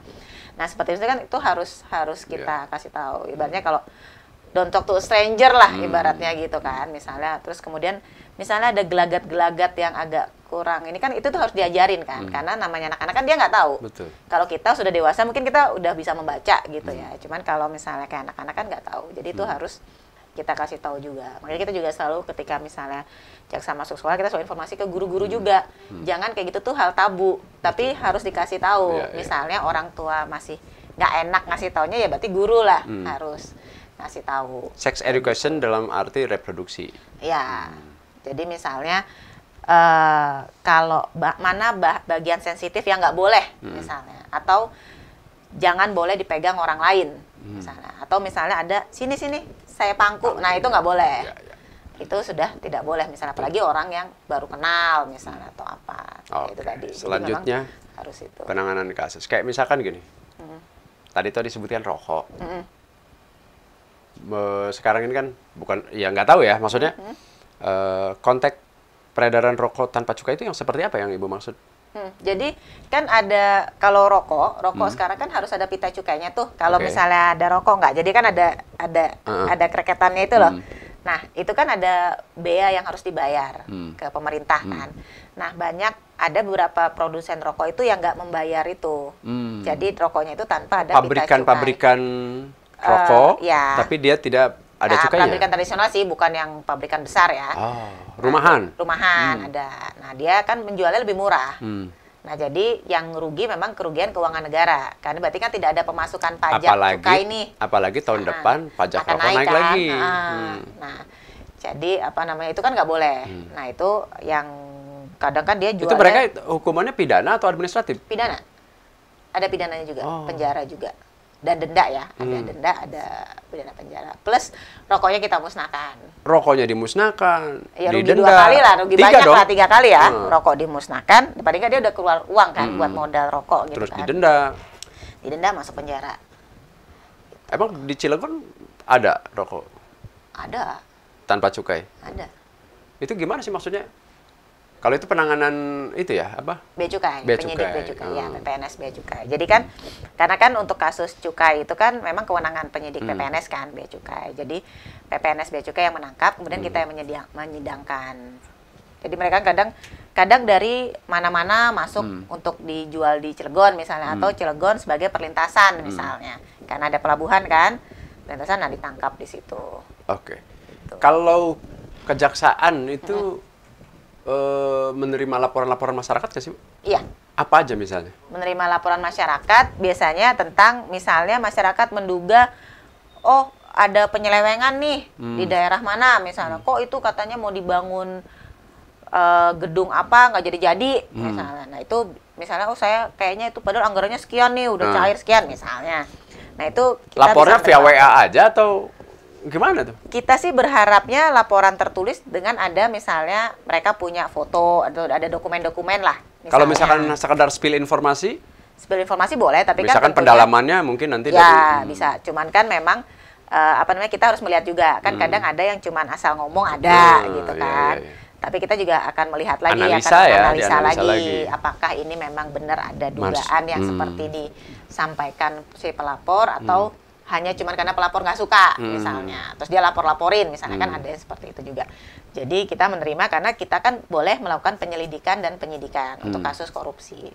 Jadi boleh teman-teman kalau misalnya ada warga sobat BCO juga, kalau misalnya ada yang kita melihat ini kok kayaknya nggak selesai sih, udah lama nih, udah ganti tahun nggak selesai, gini-gini, silahkan dilaporkan, monggo, nanti kita akan melakukan analisa, tapi kita lihat dulu apakah memang ada terindikasi penyelewengan di situ. Itu lapor kemana? Ada nomor telepon atau di Kejari bisa, jadi ada langsung nomor bisa juga, langsung datang juga bisa. Nanti bisa. Ini kan sekarang musimnya Instagram ya kan? Mungkin apakah bisa pakai DM Instagram? Instagramnya ada nggak? Punya nggak? Ada dong. Instagramnya Kejari_Cilegon. Follow ya. Follow tuh Instagramnya Kejari_Cilegon. Boleh kalau misalnya mau di DM, cuman tentunya kan kita pasti akan menghubungi lagi kan, karena kita perlu pendalaman lagi misalnya.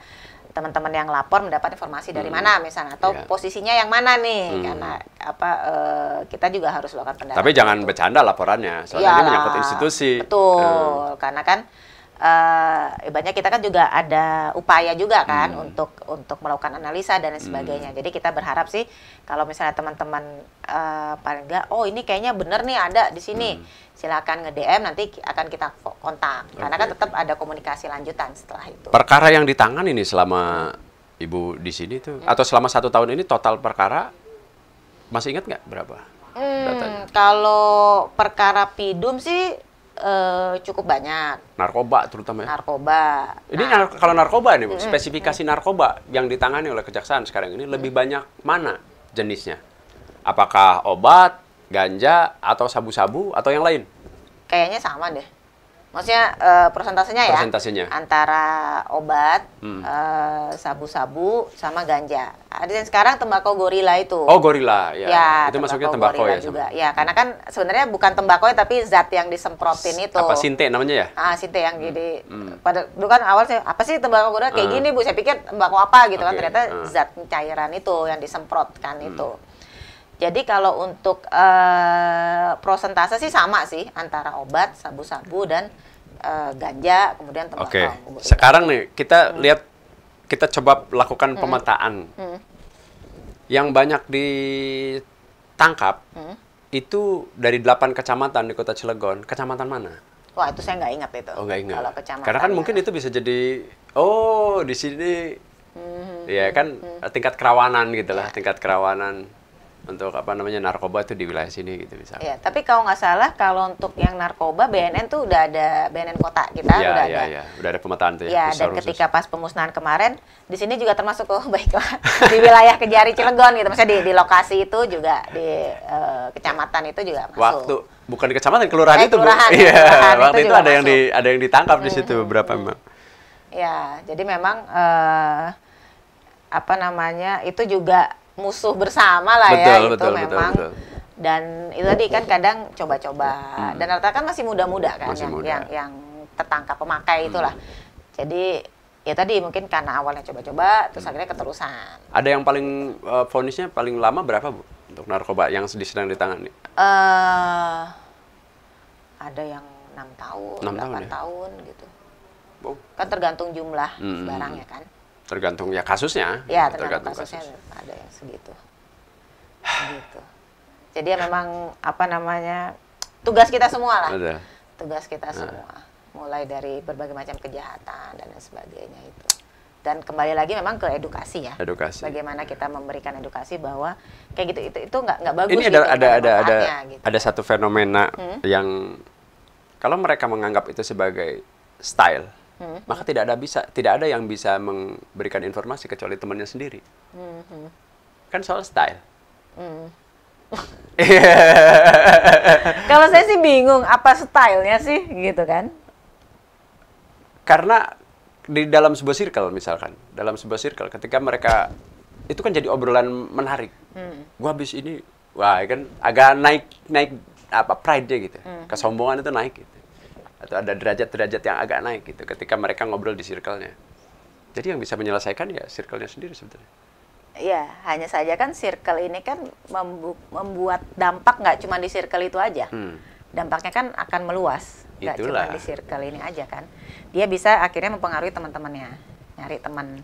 Atau dia beli ke orang lain. Artinya bisa jadi circle besar. Ya, betul. Dan buat saya kalau hal-hal seperti itu, apa pride-nya sih?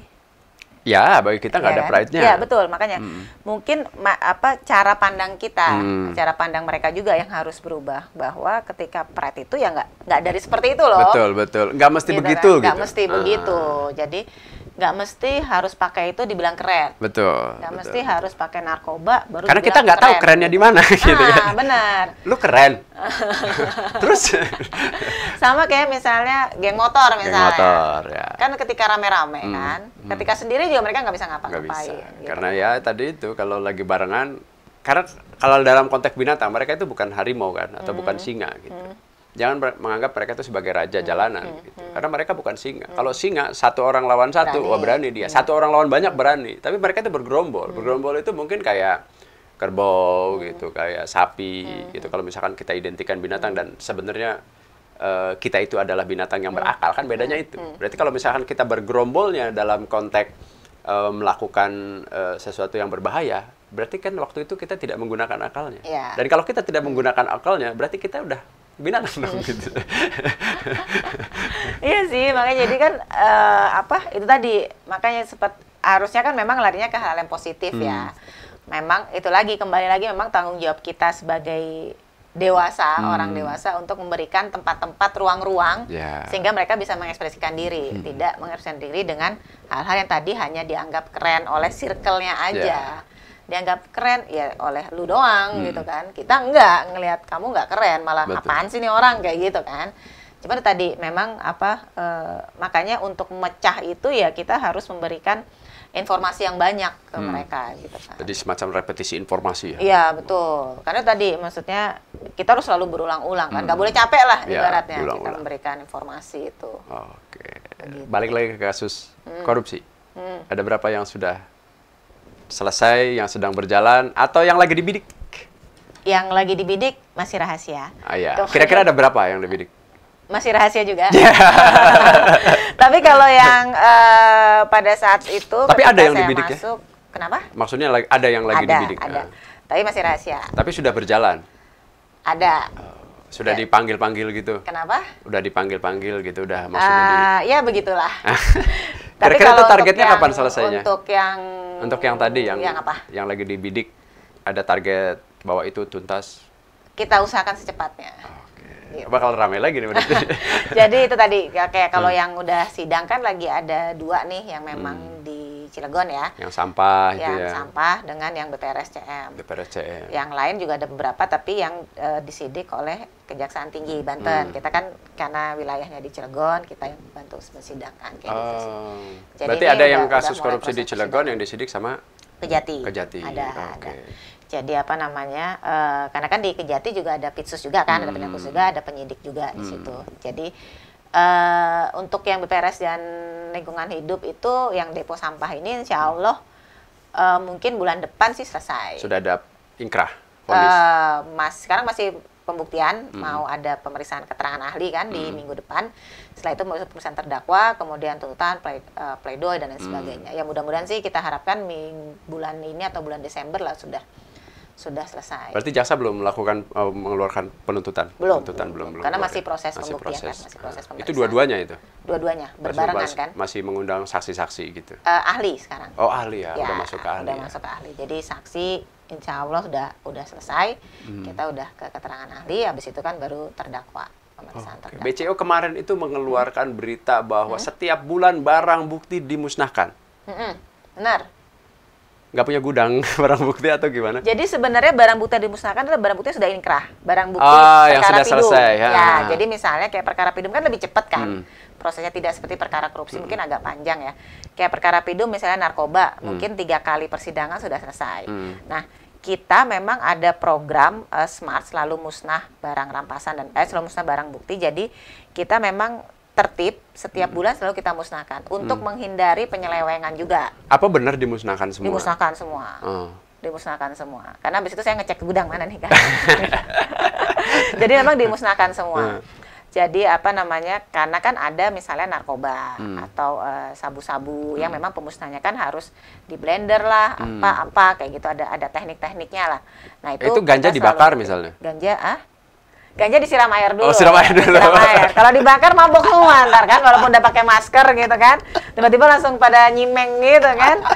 Nah, jadi memang apa namanya kita selalu musnahkan, selalu tertib musnahkan. Jadi makanya nggak banyak kita setiap bulan ya, karena setiap bulan kita selalu musnahkan. Jadi misalnya ketika pemusnahan tiap bulan ya memang jumlahnya sedikit-sedikit, hanya yang sudah inkrah di bulan itu kita musnahkan. Terus nanti sudah ada inkrah lagi, kita musnahkan di bulan depan. Jadi kita selalu tertib seperti itu karena kita menghindari ada penyalahgunaan atau penyelewengan. Penyelewengan dari internal atau eksternal? Ya, internal, eksternal. Boleh. Nah, itu penanganannya gimana Bu terhadap misalkan ada anggota kejaksaan, misalkan apakah dia jaksa ataupun non-jaksa yang justru melakukan tindakan melawan hukum, kayak misalkan dia pemakai narkoba, misalkan dia ya itulah seperti itu. Kalau kita kan ada tahapnya nih, ada pemeriksaan internal. Jadi di pengawasan kalau kayak inspektorat lah kalau pemerintah kota. Iya. Kalau di kejaksaan tuh ada pengawasan. Nah, pengawasan adanya di Kejaksaan Tinggi.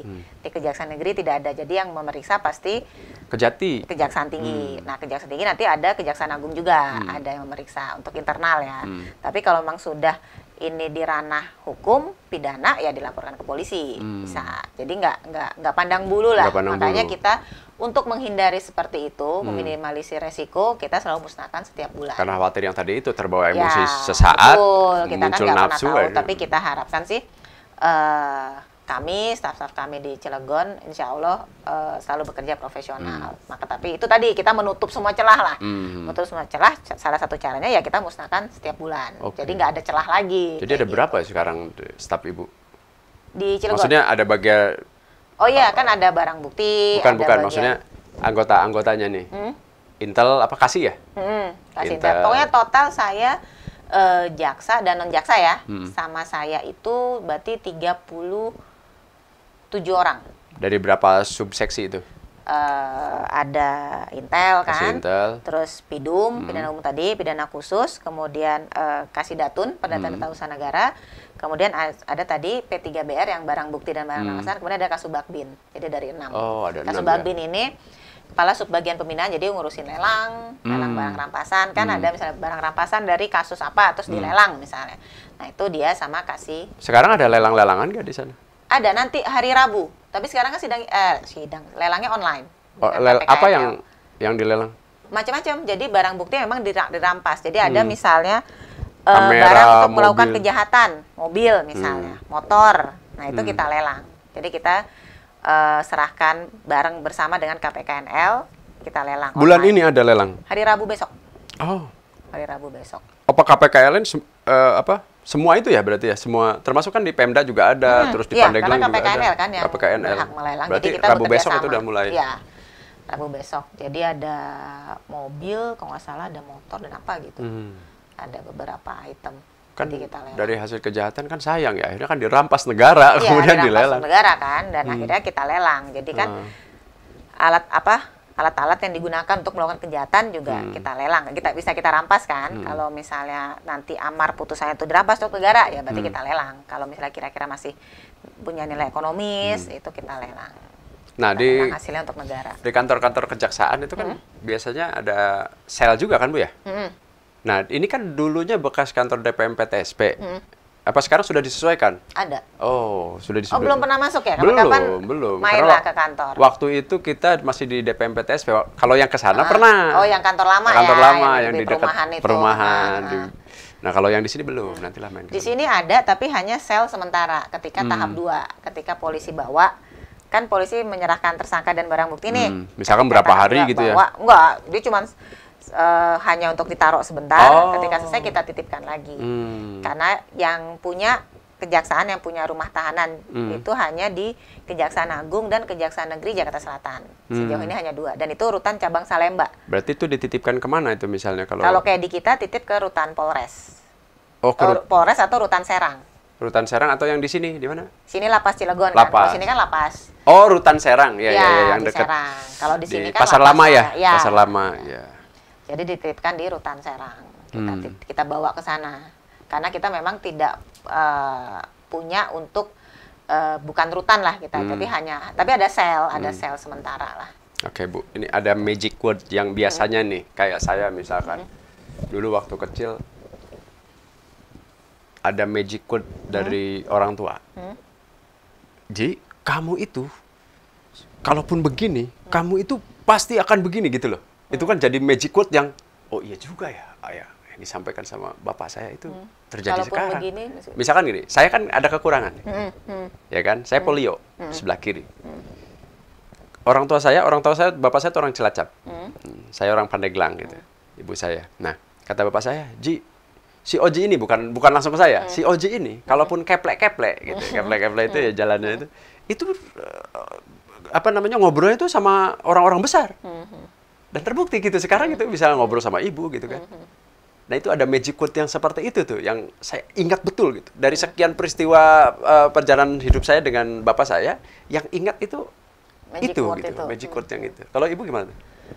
Kalau saya dulu bapak saya cuma pernah bilang, bapak saya juga kebetulan yang pernah bilang gini, semua itu diciptakan Allah, ada maksud dan tujuannya. Oke. Itu yang saya ingat. Jadi pemaknaannya akhirnya sendiri. Apapun. Jadi mau itu makhluk hidup ya, makhluk hidup lah. mau itu binatang misalnya sapi, ya diciptakan ada manfaatnya apa. Kucing yang seperti itu tapi ada manfaatnya apa. Gitu kan. Kemudian kita juga pasti ada manfaatnya. Makanya saya selalu berprinsip itu bahwa semua yang ada di dunia ini yang diciptakan pasti ada tujuan dan manfaatnya. Mungkin kita tidak merasakan nih sekarang, tidak merasakan langsung mungkin, tapi pasti ada tujuan dan maksudnya. Kemudian sikap kita atau respon kita terhadap sesuatu menjadi lebih bijaksana. Iya betul, bahwa kita melihat bahwa semua itu punya arti loh. Mungkin bukan di kita, tapi dia berarti untuk orang lain. Nah kan kayak gitu, begitu. Jadi makanya apa namanya, bahkan hal-hal kecil lah. Artinya connecting to connect, bahwa kita itu saling terhubung. Iya, betul. Kan kalau misalkan di IPA ya Bu ya, ada rantai makanan, kucing mati misalkan, tikus banyak gitu. Betul, dan selalu gitu. Dan saya selalu bilang juga ke teman-teman yang di sini juga bahwa kamu berbuat baik sekarang pasti akan ada balasannya. Mungkin nggak sekarang, mungkin nggak besok, betul. tapi bisa tahun depan, 2 tahun lagi, atau bukan ke kamu tapi ke keluarga kamu. Pasti akan ada orang yang akan berbuat baik juga. Betul. Ada beberapa istilah sebutan, ada karma baik, ada istilah itu bagian daripada law of attraction, ada istilah lagi doa yang terjawab. Jadi begitu. Jadi selalu begitu. Itu yang saya paling ingat dari bapak saya. Saya selalu bilang semua apapun lah. Beliau nggak ngomong hanya manusia ya. Semua itu diciptakan Allah pasti ada tujuan dan ada manfaatnya. Ada yang ingin disampaikan ke sahabat BCO? Baik, untuk sahabat BCO dimanapun ya. Dimanapun yang pasti harus selalu ingat bahwa semua perbuatan itu selalu ada konsekuensinya, dan berbuat baik itu nggak usah menunggu, orang berbuat baik sama kita maka kita harus berbuat baik juga, enggak. Jadi kita harus memulai dari diri sendiri juga. Kemudian jangan lupa kenali hukum, jauhi hukuman, itu tagline kami. Kenali hukum, jauhi hukuman. Betul. Jadi kita harus tahu hukumnya juga untuk kita tahu apa yang kita nggak boleh seperti ini. Gitu. Kemudian kalau misalnya sahabat BCO ini menemukan hal yang tadi kita obrolan tadi, misalnya ada curiga ada kekerasan seksual dan sebagainya, tolong segera laporkan ke polisi, ke kepolisian atau ke tetua atau apa, itu harus minta dilaporkan, karena tadi untuk mencegah itu semua itu adalah tugas kita semua sebagai orang dewasa untuk mencegah hal-hal yang buruk terjadi kepada anak-anak kita. Mungkin itu aja. Terima kasih nih Bu, atas kehadirannya di ngobrol-ngobrolnya, seru banget nih. Oh gitu. Terima kasih atas kehadiran di rumah BCO. Ini rumah BCO dan ini adalah studio podcast kita. Mudah-mudahan kita bisa ngobrol lagi di lain waktu. Mudah-mudahan. Maupun secara online maupun offline gitu. Mudah-mudahan bisa bertemu lagi. Amin. Baik sahabat BCO, itulah tadi kita sudah ngobrol banyak dengan Ibu Kepala Kejaksaan Negeri Kota Cilegon. Nanti akan lebih banyak lagi kita obrolan dengan beliau mungkin ada segmen khusus. Saya Fauzi Albarak, kita akan ketemu lagi di StoryPod yang akan datang. Assalamualaikum warahmatullahi wabarakatuh. Sehat untuk kita semua.